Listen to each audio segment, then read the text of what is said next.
जय हिंद दोस्तों, कैसे हो आप सभी। उम्मीद करता हूं दोस्तों आप सभी बहुत ही बढ़िया होगी। दोस्तों आज की वीडियो हम बात करने वाले हैं आईपीएल 2025 में। दोस्तों अगर आप ग्रैंड लीग और मेगा ग्रैंड लीग जीतना चाहते हो तो इन 5 टिप्स को आज से फॉलो कर देख लीजिएगा। आपकी ग्रैंड लीग और मेगा ग्रैंड लीग में बहुत ही बेस्ट रैंक्स आने वाली हैं, याद रखना दोस्तों। अब देखिए दोस्तों, सबसे पहले नंबर की अगर मैं टिप की बात करूं तो यहाँ पर आप दोस्तों देख पा रहोगे प्लेयर्स फॉर्म दोस्तों बहुत इंपॉर्टेंट होता है किसी भी प्लेयर के लिए, चाहे वो आपका बैट्समैन हो, चाहे वो आपका ऑलराउंडर हो, चाहे वो आपका बॉलर हो। ठीक है, तीनों प्लेयर के लिए उनका फॉर्म इंपॉर्टेंट होता है। अब देखिए दोस्तों, किसी प्लेयर का अगर आप फॉर्म देखना चाहते हो तो ज़्यादा मैचेस आपको देखने की ज़रूरत नहीं है, सिर्फ लास्ट 5 मैच देख लीजिएगा, आपको पता चल जाएगा प्लेयर फॉर्म में है या नहीं है। अगर प्लेयर फॉर्म में होगा तो 5 में से 2 मैचेस में पक्का परफॉर्मेंस करेगा, और अगर प्लेयर फॉर्म में नहीं है तो फिर 5 में से एक आध मैच में परफॉर्मेंस कर सकता है, पर ज़्यादातर मैचेस में फ्लॉप हो जाएगा, याद रखना। और दोस्तों याद रखना, जब भी प्लेयर फॉर्म में होता है तो वो कंसिस्टेंसी के साथ आपको परफॉर्मेंस करके देगा। एक मैच ख़राब हो सकता है, 1 या 2 मैच ख़राब हो सकते हैं, पर तीसरे मैच में वो पक्का परफॉर्मेंस कर देगा। पर अगर फॉर्म नहीं चल रहा होता है तो फिर वो 1 मैच परफॉर्मेंस करेगा, उसके बाद 3 से 4-5 मैच के बाद फिर से करेगा। ठीक है, तो याद रखना वो कंसिस्टेंसी के साथ प्लेयर्स परफॉर्म नहीं करता फिर। अब देखिए दोस्तों, यहाँ पर सेकंड टिप की ओर बढ़ूँ तो यहाँ पर आप देख पा रहे हो दोस्तों पिच रिपोर्ट दोस्तों आपको 3 टाइप्स के देखने को मिल जाएगी, बैटिंग फ्रेंडली, बैलेंस और बॉलिंग। ठीक है, अब नाम से समझ आ रहा है बैटिंग फ्रेंडली पिच है तो यहाँ पर आपके बैट्समैन चलने वाले हैं। जो स्कोर बोर्ड आपको देखने को मिलेगा बैटिंग फ्रेंडली पिचेस पर वो हाई देखने को मिलेगा। अगर T20 आके मैं बात करूँ दोस्तों, जो बैटिंग फ्रेंडली पिचेस पर यहाँ पर स्कोर बोर्ड आपको देखने को मिलेगा वो याद रखना दोस्तों 170 से प्लस आपको ज़्यादातर देखने को मिलेगा।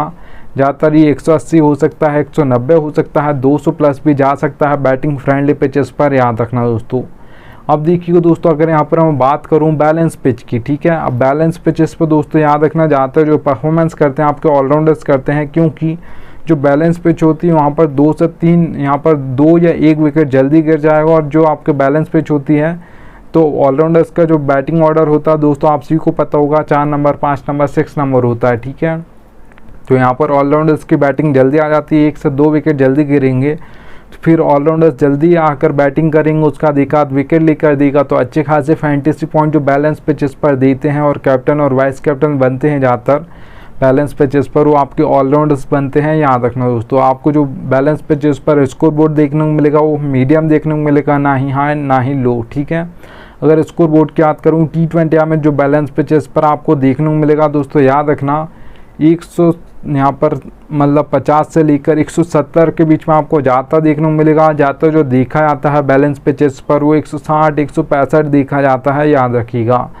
अब देखिए दोस्तों, अगर यहाँ पर मैं बात करूँ बॉलिंग पिच की तो सबसे पहला 2 टाइप्स के हमारे बॉलर्स होते हैं, एक आपके पेसर्स होते हैं जिसे हम फास्ट बॉलर्स बोलते हैं, एक आपके स्पिनर्स होते हैं। दोस्तों जो ज़्यादातर विकेट निकालते हैं वो आपके फास्ट बॉलर्स निकालते हैं, पेसर्स निकालते हैं, क्योंकि वो पावर प्ले बॉलिंग करते हैं जहाँ पर 2 से 3 विकेट गिरते हैं। डेथ ओवर्स में सबसे ज़्यादा विकेट गिरते हैं और सबसे ज़्यादा जो बॉलिंग करते हैं आपके पेसर्स वो डेथ ओवर्स में करते हैं। ठीक है, अब देखिए दोस्तों, यहाँ पर अगर आप बात करोगे स्पिनर्स की तो वो पावर प्ले के बाद बॉलिंग करते हैं, एक आध ओवर कभी कभार मिडल में यहाँ पर पावर प्ले में कर देते हैं, और एक आध ओवर को राशिद खान आपके हैं एक आध ओवर डाल देते हैं डेथ ओवर्स में, नहीं तो वो ज़्यादातर पावर प्ले के बाद आते हैं और मिडल में ही ख़त्म करके ओवर चले आते हैं। ठीक है, और यहाँ पर अगर आप दोस्तों बात करोगे जो मिडल में ओवर्स होते हैं वहाँ पर आपके स्पिनर बॉलिंग करते हैं, वहाँ पर कोई भी टीम होती है वहाँ पर सिंगल डबल लेने की कोशिश करती है, 7 से 8 रन लेने की कोशिश करती है कि वहाँ पर आपको स्कोर बढ़ाना है, फिर उसके बाद डेथ ओवर्स में आपको हिट करने को जाना है। ठीक है,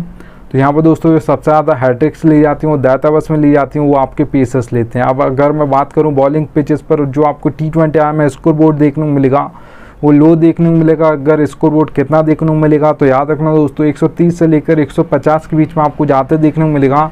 ज़्यादातर जो बॉलिंग पिचेस पर स्कोर बोर्ड देखा जाता है वो 140 145 देखा जाता है, याद रखिएगा। अब देखिए दोस्तों, यहाँ पर आगे चलूँ उससे पहले बोल रहा हूँ, अगर आप फैंटेसी क्रिकेट खेलते हो तो याद से आपके भाई के टेलीग्राम पर जुड़ जाना, क्योंकि आपको फैंटेसी क्रिकेट में 100 से ज़्यादा फैंटेसी चैनल्स आपको देखने को मिल जाएंगे। सब आपको सिर्फ प्लेयर्स के स्टेट दिखाकर कंफ्यूज करेंगे, इसे रख सकते हो उसे रख सकते हो, आपका भाई आपको बिल्कुल भी कंफ्यूज नहीं करेगा।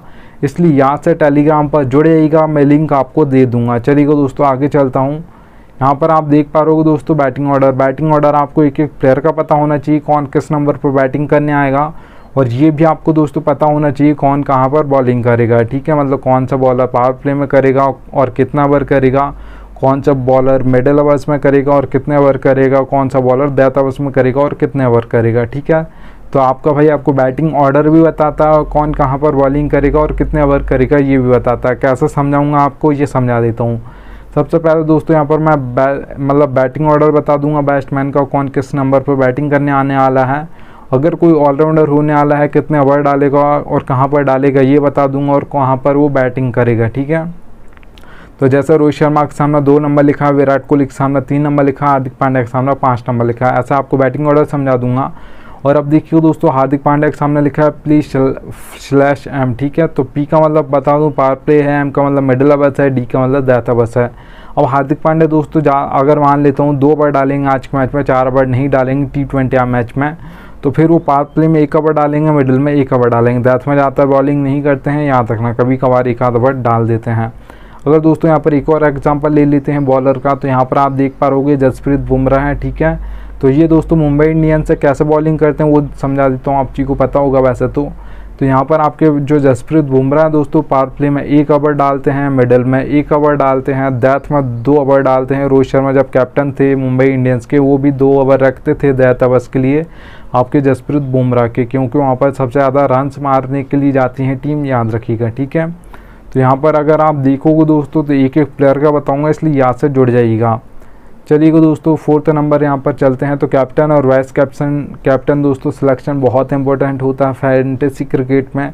अगर आपके कैप्टन और वाइस कैप्टन फ्लॉप हो जाते हैं और सारे प्लेयर आपके ड्रीम टीम में आ जाते हैं, तो भी आपकी grand league mega grand league में फर्स्ट रैंक नहीं आएगी।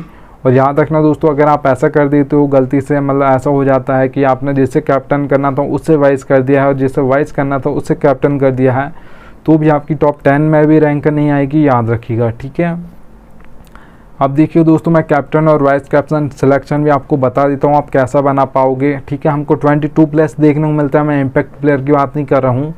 तो यहाँ पर 22+ हमको एक टीम से 11, दूसरी टीम से 11, अब उसमें से कैप्टन और वाइस कैप्टन बनाना होता है। किसे बनाए, बैट्समैन को बनाए, ऑलराउंडर को बनाए या बॉलर को बनाए, किसे बनाए, ठीक है। तो सबसे पहले दोस्तों यहाँ पर पिच रिपोर्ट देख लीजिएगा, ठीक है, कि कैसे पिच रिपोर्ट होने वाली है, बैटिंग फ्रेंडली है, बैलेंस है या बॉलिंग है, ठीक है। उसका देखिए दोस्तों यहाँ पर आपको देखना है कि जो 22+ आपको देखने को मिलेंगे उसमें से दोस्तों जो कैप्टन और वाइस कैप्टन के दावेदार प्लेयर होते हैं वो 7 से 8 ही प्लेयर होते हैं, उससे ज़्यादा नहीं होते हैं। तो आपको 6 ऐसे प्लेयर निकाल लेना है जो आपको लग रहा है कि इनमें से ही कोई कैप्टन और वाइस कैप्टन बनेगा, याद रखना, ठीक है। तो आप ऐसे प्लेयर निकाल सकते हो। अब देखिएगा पिच रिपोर्ट आपने देख लिया और यहाँ पर आपको प्लेयर्स का फॉर्म भी देख लेना है और बैटिंग ऑर्डर देख लेना है, ये सब आप देख लीजिएगा। उसके बाद आप ऐसे 6 प्लेयर निकाल ले। तो मैं एग्जांपल के लिए यहाँ पर बता देता हूँ, ठीक है। अगर आप बैट्समैन निकाल रहे हो दोस्तों तो यहाँ पर याद रखना बैटिंग फ्रेंडली पिच है, तो यहाँ पर आपको जो बैट्समैन रखने हैं अपनी टीम में कैप्टन और वाइस कैप्टन बनाना है, वो 1 2 3 इस नंबर का बैट्समैन होना चाहिए। फॉर्म अच्छा चल रहा हो तो उसे कैप्टन और वाइस कैप्टन आप बना सकते हो, क्योंकि 1 2 3 के पास बहुत ज़्यादा बॉल्स होती हैं फेस करने को। अगर अच्छा फॉर्म चल रहा है तो अच्छे खासे आपको फैंटेसी पॉइंट देकर जाएगा और अच्छे खासे रन्स मार कर जाएगा, तो फिर आपको अच्छे खासे फैंटेसी पॉइंट मिल जाएंगे और फिर बहुत ज़्यादा चांस होगा कि इससे ज़्यादा कोई कैप्टन और वाइस कैप्टन फिर दूसरा कोई प्लेयर बन जाए, ठीक है। तो यहाँ पर आपको अगर कैप्टन और वाइस कैप्टन बैट्समैन को कर रहे हो तो 1 2 3 बैट्समैन का बैटिंग ऑर्डर होना चाहिए, फॉर्म अच्छा चल रहा हो और पिच अगर बैटिंग फ्रेंडली है तो उसे आप बना सकते हो। अब देखिएगा दोस्तों किसी ऑलराउंडर को आप बनाना चाहते हो तो याद रखना दोस्तों, किसी ऑलराउंडर को आप बनाना चाहते हो तो 5 या 6 नंबर उसका बैटिंग ऑर्डर होना चाहिए, ठीक है। इससे नीचे नहीं चलेगा, ऊपर चल जाएगा। 4 नंबर हो, 3 नंबर हो तो चल जाएगा, पर ऐसा नहीं होगा कि 7 नंबर या 8 नंबर पर बैटिंग करने आएगा वो ऑलराउंडर। और ऐसा नहीं होगा दोस्तों, याद रखना 5 या 6 नंबर तो बैटिंग ऑर्डर मैंने आपको बता दिया, इससे नीचे नहीं चलेगा। पर याद रखना दोस्तों 4 ओवर भी डालने वाला ऑलराउंडर हो, ऐसा ना हो कि सिर्फ 1 या 2 ओवर डालेगा और डालेगा भी या नहीं डालेगा, ऐसे ऑलराउंडर को आप कैप्टन और वाइस कैप्टन कर रहे हो। तो ऐसे ऑलराउंडर को आपके कैप्टन और वाइस कैप्टन नहीं करना है जो 4 ओवर नहीं डालेगा, सिर्फ 1 या 2 ओवर डालेगा, तो ऐसे को नहीं करना है। 4 ओवर डालने वाला हो और 5 या 6 नंबर पर उसकी बैटिंग आ ही जानी चाहिए, इससे नीचे बैटिंग ऑर्डर नहीं चलेगा। तो और फॉर्म जरूर देख लीजिएगा और बैलेंस पिच है तो यहाँ पर आप कैप्टन और वाइस कैप्टन ऑलराउंडर को कर सकते हो। अब देखिए दोस्तों, यहाँ पर अगर मैं बॉलर की बात करूँ, किसी बॉलर को आप कैप्टन और वाइस कैप्टन करना चाहते हो तो डेथ में 2 बार डालता हो। T20 मैच है, ठीक है, और फॉर्म अच्छा चल रहा हो और बॉलिंग पिच है तो यहाँ पर आप उसे कैप्टन और वाइस कैप्टन कर सकते हो। और याद रखिए दोस्तों, जो आपकी मतलब यहाँ पर बॉलिंग पिच होगी वहाँ पर डेथ ओवर्स में 2 बार डाल रहा हूँ, पर फॉर्म इंपॉर्टेंट होता है उस बॉलर के लिए। और सबसे ज़्यादा जो हैट्रिक्स भी लेंगे बॉलर्स आपके डेथ ओवर्स में ही लेंगे, याद रखिएगा। तो यहाँ पर अगर ओडीआई मैच है दोस्तों, तो यहाँ पर डेथ में 3 या 4 ओवर डालता हूँ, उस बॉलर को आप कैप्टन और वाइस कैप्टन कर सकते हो अगर ओडीआई मैच है तो, ठीक है। जो 4 ओवर डाल रहा हो या 3 ओवर डाल रहा हो डेथ ओवर्स में, फॉर्म अच्छा चल रहा हो और थोड़ा बॉलिंग को पिच सपोर्ट करे तो उसे आप बना सकते हो, ठीक है। उम्मीद करूँगा दोस्तों